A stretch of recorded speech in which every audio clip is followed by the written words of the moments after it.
Good evening, everyone. In tonight's discussion, talk about the influence of the East. Thinking the limits of time, I may not be able to discuss too much about other Asian countries.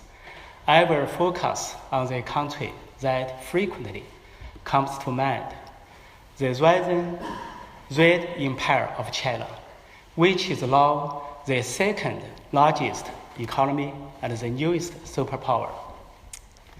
In discussing the influence of China, a common misconception is that China leads the world. In fact, China doesn't even lead Asia. In the past 10 years or so, China's aggressively imperialist behavior,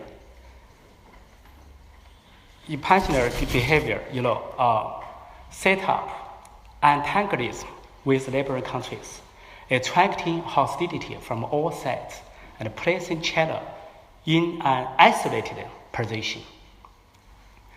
If we take expansionism as an influence, it will be blockaded by the US and other countries.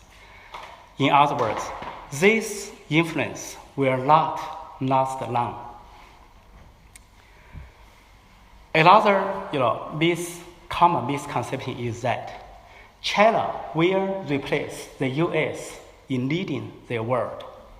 Let's examine this more closely. After the US withdrew from the TPP, the Trans-Pacific Partnership, the other countries did not invite China to join. Much less did China turn to be the leader of TPP.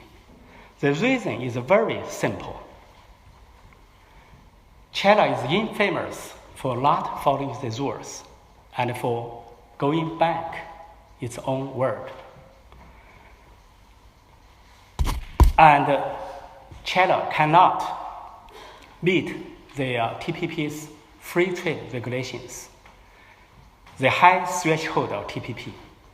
Especially in particular, China cannot fulfill the TPP's provisions on labor rights and intellectual property safeguards. Yes. One might argue that China is actually Japan, only college, only university. One might actually argue that China is demonstrating its leadership precisely through not following this TPP framework that's set up by developed countries and essentially allies in America, but rather by setting up their own initiatives, such as Belt and Road Initiative, to include another set of countries, namely the developed country, the underdeveloped country and the developing countries in the Middle East and also some of the African region as well as Southeast Asia. So they're coming up with their own framework of international trade and collaboration rather than blindly following a developed framework such as TPP. Okay, good point. China now currently do have some economic capacity. China set up in Asian Infrastructure Investment Bank, AIIB, or created Belt and Road Initiatives. It looks like China has some economic dominance. However, this economic dominance is not enough to change, to influence the regional political trend, much less rise to the global level. Why? I want to say the following.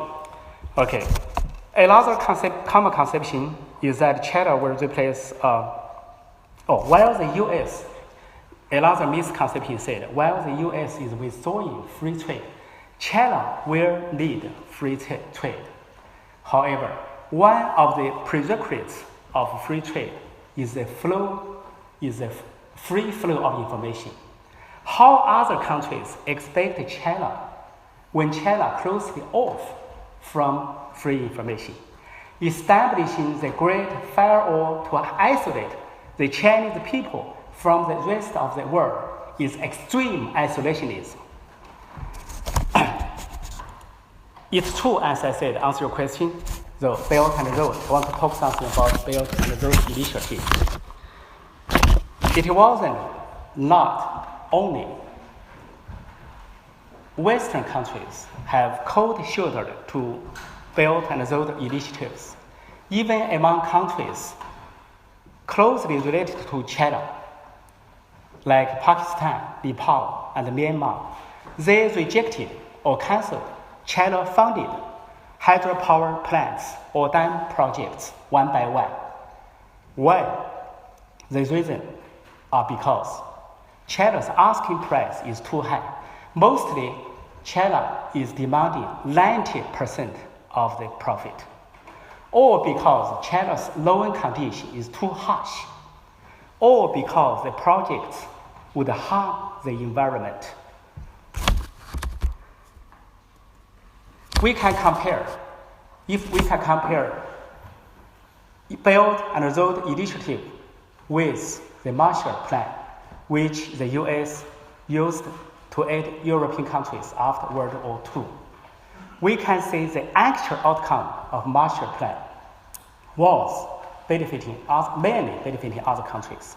However, the China's Belt and Road Initiative mainly benefits China itself, especially the red elite in China. I want to tell you, in fact, the Belt and Road Initiative imply another layer of intention of the CCP, Chinese Communist Party syndicate. The corrupt Chinese senior official and red elite hope to find a legal outlet in international community for their enormous ill-gotten gains through the so-called overseas investment, a disguised form of money laundering.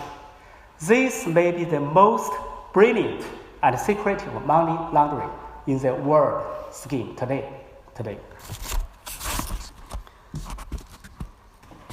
America's leadership emerged as a part of larger process after, the First and Second World Wars and the Cold War. As the victor of all three wars, America displayed the world not only the formidable hard power, but also, more crucially, the powerful software, the values of democracy, freedom, human rights, and the rule of law. So, America takes the mission of defending the world peace and became the world leader by collective endorsement. What the software America possesses is exactly what China lacks. China's negative ethnic image not only instills trade with neighboring countries, but also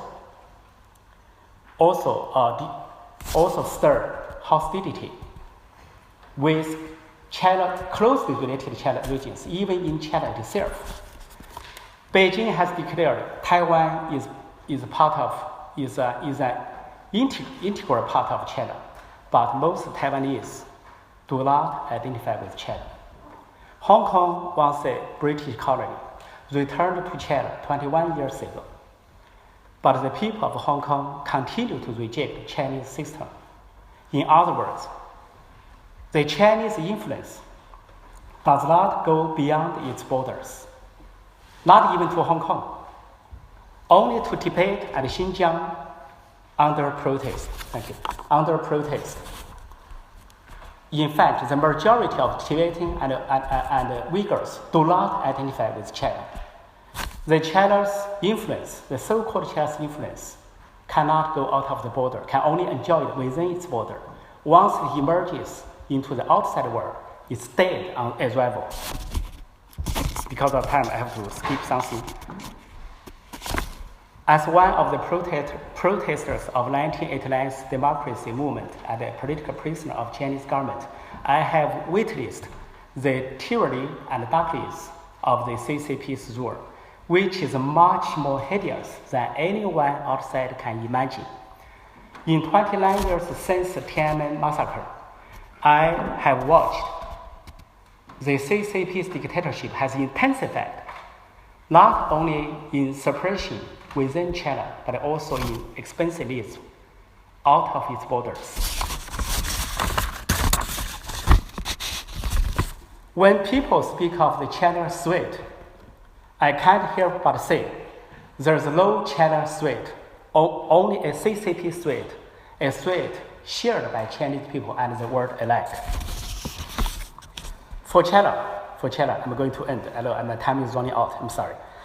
For China, being prosperous or powerful, this is not the first time, nor the last.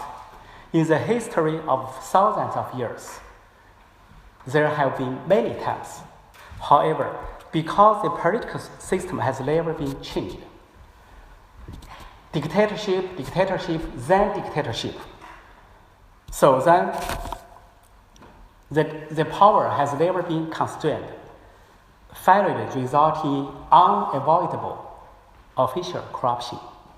So each time, a prosperous and a powerful China turned to be a cloud of smoke.